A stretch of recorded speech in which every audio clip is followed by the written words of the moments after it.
नमस्कार, मैं हूं श्वेता झा और आप देख रहे हैं आज तक। दिल्ली यूपी बॉर्डर पर गाजीपुर में लैंडफिल में आग लगने से आसपास के इलाकों में धुएं का गुबार छा गया। दिल्ली पहले से प्रदूषण से जूझ रही है और इस बीच कूड़े के ढेर में लगी आग ने प्रदूषण को कई गुना बढ़ा दिया है।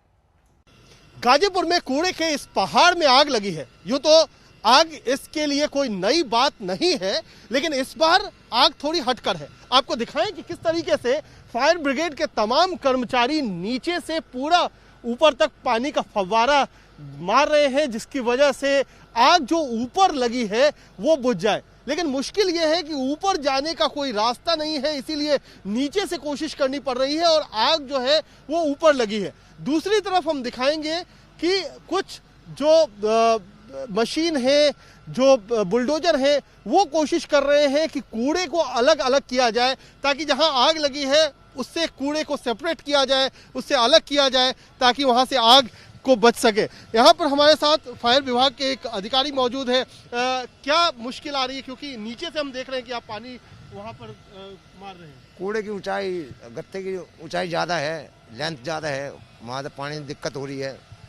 लगे हुए हैं, जहाँ तक भी कर्मचारी लगे हुए हैं। तो ऊपर जाने का रास्ता नहीं है? ऊपर जाने का कोई रास्ता नहीं है। ऊपर जाने का रास्ता नहीं है, यही वजह है कि नीचे से आप देखिए कि नीचे से किस तरीके से ऊपर तक पानी का जहां तक जाता है, लेकिन फिर भी जो पूरी जो ऊपर जो इसकी ऊंचाई है वहां तक पानी को पहुंचना नामुमकिन हो रहा है। और इसीलिए कई पूरा जो हिस्सा है, क्या ये ऊपर से जो कूड़ा है वो खिसक भी रहा है नीचे की तरफ? उसे जेसीबी मशीन से गिराया जा रहा है। जेसीबी मशीन से गिराया जा रहा है। तो कई जगहों पर यह भी है कि कूड़ा खिसक रहा है। और एक हादसा कुछ साल पहले यहाँ पर हुआ था, जब पूरा कूड़ा खिसक करके नीचे आ गया था और उसमें कुछ लोगों की जान भी गई थी। इसीलिए ये आग इसीलिए भी खतरनाक है क्योंकि ऊपर से आग लगने के बाद कूड़ा खिसकते हुए नीचे आ रहा है, कुछ जेसीबी मशीन से हटाया भी जा रहा है। लेकिन मुश्किल ये है कि अगर ऊपर तक फायर ब्रिगेड की गाड़ी नहीं जा पाएगी, जितनी ऊंचाई है इस कूड़े के पहाड़ की वहां तक नहीं जाएगी, और टॉप पर यानी सबसे ऊंचे वाले स्तर पर अगर आग लगी हुई है तो आखिरकार वो काबू में आएगी तो आएगी कैसे? और अगर कूड़ा खिसकता है, नीचे आता है, तो क्या ये किसी बड़े हादसे को भी अंजाम दे सकता है? कैमरामैन रितेश मिश्रा के साथ Kumar Kunal, Ghazipur landfill site, Delhi. Corona काल में शहर शहर में क्या हाल है, दिल्ली से देखिए हमारे संवाददाताओं की ये ग्राउंड रिपोर्ट। लगातार 5वें दिन दिल्ली में 100 से अधिक मौतें हुई हैं कोविड के चलते। और अगर अभी पूरा हम लोग टैली देखें, जितनी भी डेथ्स हुई हैं अब तक कोविड-19 के कारण, तो उसका जो टैली है वो 8,000 पार कर गया है। अगर हम लास्ट 24 आवर्स में फ्रेश केसेस की बात करें तो 6,000 से अधिक केसेस दिल्ली में रिकॉर्ड करे गए हैं। और अभी अगर एक्टिव केसेस की, हम टोटल एक्टिव केसेस की बात करें दिल्ली में कोविड-19 की, तो वो 38,501 पे अभी बेसिकली बना हुआ है। 4,000 से अधिक लोगों ने रिकवर भी किया है कोविड-19 से। पर अगर हम आरटी-पीसीआर टेस्ट की बात करें तो हेल्थ डिपार्टमेंट का कहना है कि लास्ट 24 घंटों में सबसे अधिक आरटी-पीसीआर के टेस्ट कराए गए हैं, जिसका नंबर 24,000 से पार कर गया है। तो ये अब तक के आंकड़े हैं। अगर जो टोटल एक्टिव केसेस है कोविड-19 के वो 38,000 पे स्टैंड करते हैं। और अगर लास्ट 24 घंटे की बात करें तो 6,000 से अधिक कोविड के पेशेंट्स हॉस्पिटल में एडमिट किए गए हैं। जो नंबर्स हैं दिल्ली में, अगर हम कोविड केसेस के आंकड़ों की बात करें तो वो 10 दिसंबर से लेके अब तक नीचे जरूर आए हैं, पर अभी भी वो हायर साइड पे मौजूद हैं। इसीलिए जो प्रोटोकॉल्स हैं और जो नॉर्म्स हैं और जो रूल्स हैं वो लगातार बने हुए हैं। तो अगर आप स्मोकिंग करते हुए पाए गए, अगर आप थूकते हुए पाए गए पब्लिक प्लेस पे, या आप बिना मास्क के दिल्ली में किसी भी जगह पे पाए गए, तो अथॉरिटीज और एजेंसीज जो हैं, जो आपके एक एक कदम पे नजर बनाए हुए हैं, वो आपको 2,000 रुपए तक का फाइन आप पे लगा सकती है। क्योंकि जो नंबर्स है कोविड केसेस के, जो राइज दिल्ली में कोविड के कारण देखा जा रहा है, उन नंबर्स का अभी नीचे आना बहुत जरूरी है। और दिल्ली सरकार और सभी जो अथॉरिटीज है वो इसी कोशिश में लगी है कि सभी नॉर्म्स का पालन हो, जिससे कि नंबर्स को, राइज जो कोविड केसेस का, कोरोना वायरस केसेस का देखा जा रहा है, उनको नीचे लाया जा सके। कैमरा पर्सन नासिफ के साथ दिल्ली में मैं तनुश्री पांडे, आज तक के लिए। दिल्ली में कोरोना के मामले लगातार बढ़ते जा रहे हैं। लगातार 5वें दिन कोरोना की वजह से होने वाली मौतों का आंकड़ा 100 के पार है। कुल 6,000 से ज्यादा नए केस सामने भी आए हैं। यही वजह है कि दिल्ली सरकार ने तमाम जो नियम है उनको सख्त कर दिया है मास्क न पहनने पर जुर्माना बढ़ाकर 2000 रुपए कर दिया गया है। इसके अलावा सोशल डिस्टेंसिंग का भी विशेष ख्याल रखने के लिए कहा गया है और जहां कहीं भी इसका उल्लंघन हो रहा है वहां भी जुर्माना किया जा रहा है। दिल्ली पुलिस के अलावा कई सारी दिल्ली सरकार की जो टीमें हैं वो लगातार काम कर रही हैं और जहां कहीं भी उल्लंघन हो रहा है उनके खिलाफ कार्रवाई की जा रही है। सरोजनी नगर मार्केट का हम आपको हाल दिखाते हैं, आप यहाँ पर देख लीजिए। जो भी लोग यहाँ पे आपको नजर आ रहे हैं, क्योंकि मास्क सभी लोगों ने जरूर पहना हुआ है, जब से जुर्माना बढ़ा दिया गया है तब से देखने में आया है कि मास्क पहने हुए लोग नजर आ रहे हैं, वो भी अच्छी तरीके से, क्योंकि आमतौर पे पहले जिस तरीके से लोग मास्क पहनते थे वो अब लोग सावधान हो गए हैं। लेकिन ये एक ऐसा बाजार है जहां पर बहुत ज्यादा भीड़ होती है, तो सोशल डिस्टेंसिंग के जो तमाम नियम हैं ऐसे बाजारों में उनका पूरी तरीके से पालन नहीं हो पाता है, क्योंकि भीड़ बहुत ज्यादा होती है। खासकर जब त्योहारों के मौसम में इस बाजार में तो बहुत ज्यादा भीड़ हो रही थी। कैमरामैन सत्या राउतरे के साथ हिमांशु मिश्रा, दिल्ली आज तक। दिल्ली में कोरोना का साया बरकरार है और इस वक्त हम हैं लाजपत नगर मार्केट में, जो कि साउथ दिल्ली, जो कि पॉश मानी जाती है, उसका सबसे बड़ा बाजारों में से एक है। लोगों की आवाजाही में कमी नहीं है, बाजार बदस्तूर काम कर रहा है। इस बीच दिल्ली में एक बहुत महत्वपूर्ण मीटिंग भी बुलाई गई है, जिसमें दिल्ली डिजास्टर मैनेजमेंट अथॉरिटी यानी दिल्ली के उपराज्यपाल की अध्यक्षता में कई सारे फैसले लिए जाने हैं, खासतौर पर कोरोना को लेकर के कि आखिरकार आगे क्या कुछ रणनीति होगी, बिस्तरों के इंतजाम किस तरीके से किए जाएंगे, जो आईसीयू बेड्स हैं उनकी कमी थी। इसके अलावा जो गृह मंत्रालय ने बैठक ली थी उसके हिसाब से भी ये बैठक बहुत अहम मानी जा रही है। जो सबसे बड़ी बात है कि कल प्रधानमंत्री ने जब मीटिंग ली थी तमाम मुख्यमंत्रियों की, उसमें यह भी कहा गया था कि वैक्सीनेशन को लेकर के भी एक रणनीति तैयार करनी है। तो यहाँ पर आप बाजारों में का हाल अभी भी देख सकते हैं कि किस तरीके से लोग यहाँ पर हैं। आप मास्क लगा करके अभी आपने ऊपर किया, क्या आपको लगता है कि लोग जो आ रहे हैं उनका खतरा नहीं है आपको? मास्क तो जो काम है तो मास्क का खतरा तो होता ही है ना भाई साहब। मास्क हटाया क्यों? मास्क हटा कहाँ रहा है, अभी तो बस बाई चांस ही हो गया, नीचे हो गया होगी। अभी भी आपका नीचे नहीं, वो तो होता ही रहता, बात करेंगे तो नीचे जाएगा ही, होता रहता है। तो दिक्कत क्या है आप लोगों को लगता है कि इतनी भीड़ भाड़ हो रही है बाजार में, तो रिस्क है आप लोगों को? रिस्क है ही।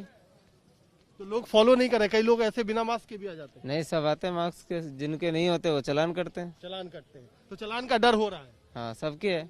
तो यहाँ पर है, छोटी मोटी दुकानें भी हैं, बड़ी दुकानें भी हैं, कई अलग अलग प्रोफाइल के लोग यहाँ पर लगातार शॉपिंग मार्केटिंग ये यहाँ पर चल रहा है। लेकिन बात यही है कि जो सबसे बड़ा खतरा है वो कोरोना का इसलिए है दिल्ली पर, क्योंकि देश में सबसे ज्यादा मरीज इस वक्त दिल्ली से ही आ रहे हैं। 6000 से ज्यादा मरीजों की तादाद हर रोज आ रही है। मुंबई में एंट्री को लेकर आज से नए सख्त नियम लागू हो गए हैं। नेगेटिव आए रिपोर्ट लाए और मुंबई में आपका स्वागत है। जी हां, एयरपोर्ट से लेकर रेलवे स्टेशन तक से ग्राउंड रिपोर्ट देखिए।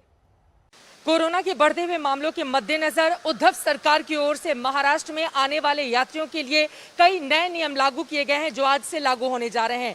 उसमें दिल्ली, एनसीआर, गुजरात, गोवा और राजस्थान से जितने भी यात्री यहां पर आएंगे उनको 72 घंटे पहले का RT-PCR टेस्ट दिखाना होगा, तभी उनको आने की इजाजत मिलेगी। ये बड़ा फैसला किया गया है। आपको बता दें कि एयरपोर्ट पर ये नए नियम लागू भी हो चुके हैं। इस वक्त अराइवल गेट पर हमारी मौजूदगी है और यहाँ पर जितने भी इन 5 राज्यों से, खासतौर से 5 राज्यों यानी कि NCR के इलाके को अगर हम मिला लें कि राजधानी दिल्ली से वो फ्लाइट पकड़ते हैं, तो यहाँ से जितने भी यात्री आने वाले हैं उन सभी के ऊपर ये नए नियम लागू होंगे। इसके अलावा महाराष्ट्र में, मुंबई में खासतौर से अगर हम रेलवे स्टेशन की बात करें तो वहां पर 96 घंटे पहले का RT-PCR टेस्ट मांगा गया है और जितने भी बॉर्डर हैं जो क्रॉस करके बाई रोड आते हैं वहां पर जांच की जाएगी, तभी लोगों को एंट्री की इजाजत मिलेगी। दरअसल कोरोना के आंकड़े लगातार बढ़ते हुए चले जा रहे हैं। खासतौर से अगर हम दिल्ली और गुजरात की बात करें उसके मद्देनजर महाराष्ट्र में शुरुआती तौर पर जो हमने देखा था, खासतौर से मुंबई में आंकड़े तेजी से बढ़ रहे थे, लेकिन फिलहाल इन 2 राज्यों यानी कि दिल्ली और गुजरात के मुकाबले अभी यहाँ पर स्थिति बेहतर है। यहाँ हालात और ज्यादा खराब नहीं हो जाएं, इसी के मद्देनजर ये बड़ा फैसला उद्धव सरकार की ओर से किया गया है और इसको लेकर यात्रियों की मिली जुली प्रतिक्रियाएं भी देखने को मिल रही हैं। चित्रा त्रिपाठी, मुंबई आज तक। ट्रैवल गाइडलाइंस आज से रेल यात्रियों के लिए भी लागू होंगी। अगर आप दिल्ली, राजस्थान, गुजरात और गोवा से मुंबई या महाराष्ट्र में सफर कर रहे हैं ट्रेन से, तो आपके पास RT-PCR नेगेटिव रिपोर्ट होनी अनिवार्य है। अगर ऐसा नहीं होता है तो अगर आप मुंबई या महाराष्ट्र में कहीं भी आते हैं तब आपकी स्क्रीनिंग करी जाएगी। अगर आप में सिम्टम्स दिखते हैं तो एंटीजन टेस्ट कराया जाएगा और अगर उसमें रिपोर्ट पॉजिटिव आती है तो फिर आपको घर नहीं जाने दिया जाएगा। यानी आपके लिए ये बहुत अनिवार्य है, सफर करने से पहले आप अपना एक RT-PCR टेस्ट करा लें, यानी 96 घंटे पहले सैंपल वो कलेक्शन हो जाना चाहिए। और अगर आपके पास टेस्ट रिपोर्ट नेगेटिव है यानी फिर आपको कोई खतरा नहीं है, आप निश्चिंतता से ट्रेन पकड़ सकते हैं और मुंबई या महाराष्ट्र में सफर कर सकते हैं। रेलवे प्रशासन का कहना है वो इन नई गाइडलाइंस को पूरी तरीके से अमल में लाने के लिए तैयार है। कैमरा पर्सन महेश मौर्य के साथ पंकज उपाध्याय, मुंबई, आज तक। कोरोना काल में कुछ और शहरों का हाल आज तक रिपोर्टर्स के साथ देखिए। मुंबई जाने के लिए नई गाइडलाइंस आई है कि कोरोना टेस्ट कराने के बाद ही जा सकते हैं। जयपुर से 7 फ्लाइटें रोज जाती है। बहुत सारे यात्री हैं जो जा रहे हैं मुंबई। क्या नाम है आपका? नंद किशोर। आपने ये टेस्ट कराया है जी। ये देख सकते हैं इन्होंने बिलाल से अपना टेस्ट कराया है, टेस्ट करा के ले जा रहे हैं। और ये कब कराया आपने? कल। ये गाइडलाइन आने के बाद? जी। आपने भी कराया अपना? हाँ जी, इसीलिए साथ में। तो एक परिवार है जो मुंबई जा रहा है। कितने दिन के लिए जा रहे हैं आप? हम बॉम्बे के रहने वाले हैं। अच्छा। we were here for a treatment and we are going back.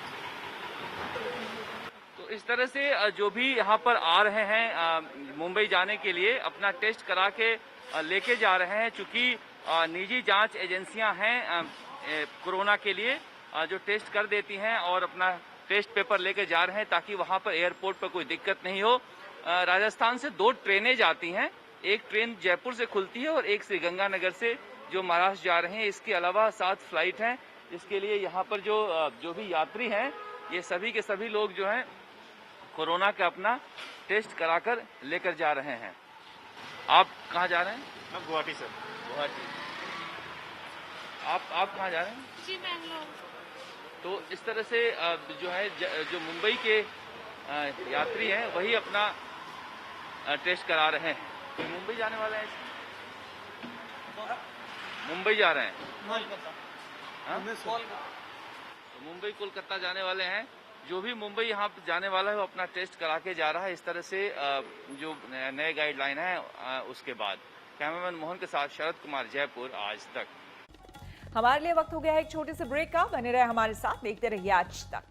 नमस्कार, मैं हूं अंजना ओम कश्यप। हमें उम्मीद है ये वीडियो आपको पसंद आया होगा। लेटेस्ट खबरों के लिए यूं ही देखते रहिए आज तक और इस वीडियो के पसंद आने पर लाइक, शेयर एंड सब्सक्राइब करना ना भूलें।